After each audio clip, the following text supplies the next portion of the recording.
graphic designers, gather around and welcome back to the channel. As you can tell from the title, today we're going to go through 5 tips that I wish I had known when I was starting out as a graphic designer. So whether you're actually just starting out or you just want to level up as a graphic designer, I think you'll find something useful in these tips. So without wasting much time, let's get right into it. The first thing you have to do is to build your portfolio. Now, there's so many ways you can do this, and one of them, the more controversial one, I guess, is doing free work. You're going to have to do free work. It's inevitable. Everyone has done it before, and the people that tell you that they haven't they're probably lying. But to be very honest, I have done free work, a ton of free work. What that does is it kind of eases you into the world of graphic designers and working with clients without the pressure of money. So what I mean by this is when you're starting out, you don't want to worry too much about money. You need to worry a lot more about gaining experience and building a portfolio, so you can approach people. Sometimes people approach you for free work, which is not the most ideal thing. Sometimes people are just trying to take advantage of you, but in other cases, you can actually approach people and tell them, hey, I'm a graphic designer and I want to do a poster for your shop. I want to do a logo for your shop. I noticed you didn't have a proper logo, stuff like that. That kind of stuff will get you into the world of actually working with clients, and it actually motivates you to actually do more work and do more paid work. But be smart about it. Don't just do any work. Do work that actually builds your portfolio, which is the main thing that we're talking about here. Now, once you gain a little bit of experience and you actually know the ins and outs of graphic design, the second tip I'll give to you is to work in an advertising agency. Now, there's plenty of advertising agencies out there, and you might be thinking, okay, I need to apply for a job, I need to get a job, what. Most advertising agencies are overwhelmed as it is, so they're always looking to get interns and stuff like that. So this is you trying to build yourself up. Still, back to the free work. You can apply for internships, and the experience you get in an agency, well, I can't even begin to explain how important it is or what it did for me, because before I worked in an agency, I actually thought I was a dope designer. I actually thought I was there. I actually thought I was him. But once I worked in an agency, I realized quickly, like it was quick, that okay, like there's a whole world of clients and feedback that I didn't know about. And the most important part about working in an agency is the feedback. Most of us designers, especially when we're starting out, we are attached emotionally to our work. We take this passion and like try to run with it. So working in an agency, the first wake up call I got was when I was given feedback, and it was horrible feedback. The kind of feedback that would actually make you want to quit. But I think the more and more I learned that no one really cares about you or your feelings or whatever. You're there to do a job. You're there to supply a business.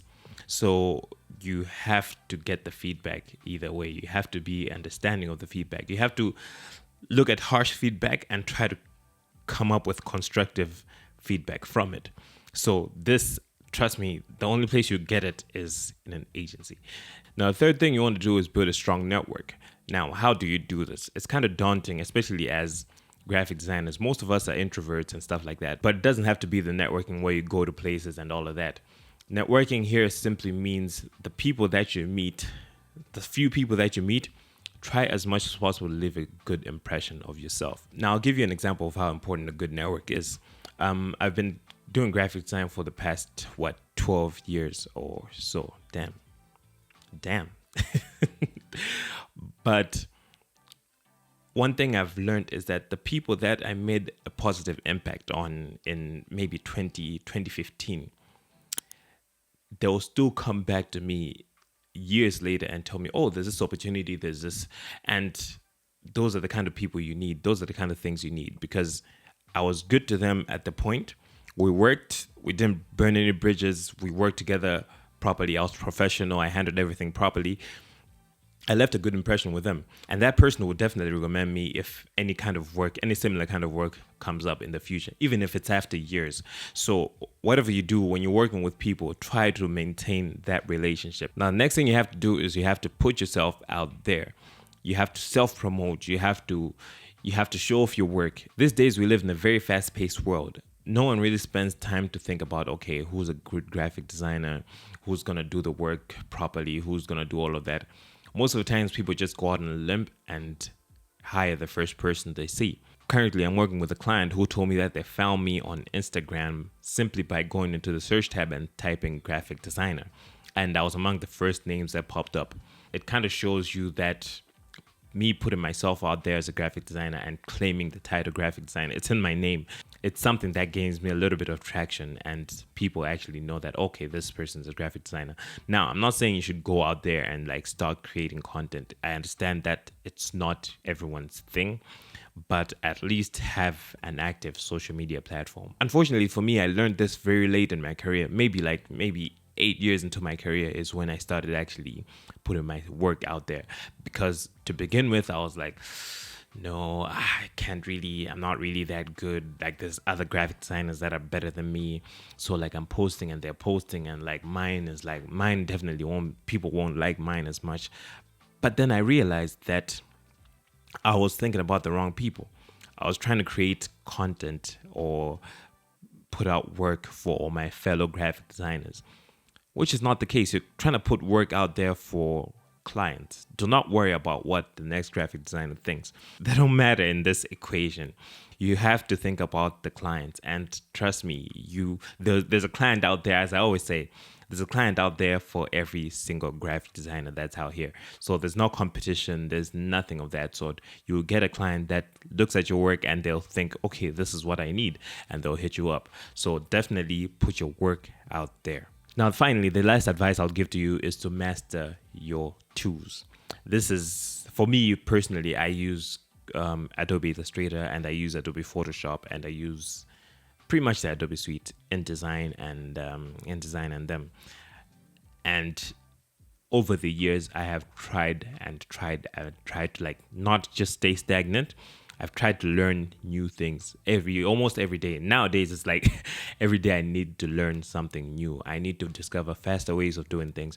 I remember when I was starting out, and I had my portfolio there, you used to have those meters of like how skilled, I guess, you are in a particular software. And I remember putting Photoshop, it was like maybe at 70%, and Adobe Illustrator, I was like 85%. And like all the other After Effects and everything, I would put it there. But now I realized that it was capped. It was total cap. Because what I've learned about the softwares now is much more than I thought I would ever have to learn. Even now, I know that I don't know all of it. I'm probably at 50% now in Adobe Illustrator. So kind of tells you that you have to keep grinding. Do not stay in one place. Do not feel like you know everything. You have to stay learning. You have to keep exposing yourself to new things. Try as much as possible to learn. So yeah, those have been my 5 tips for graphic designers who want to start out in 2024. Make sure you hit that subscribe button if you haven't already, and also hit the like button if you found this useful in any way. If you've gained anything, hit that like button so other people can see the video. It's been good. My name is Terrence, and I'll see you on the next one.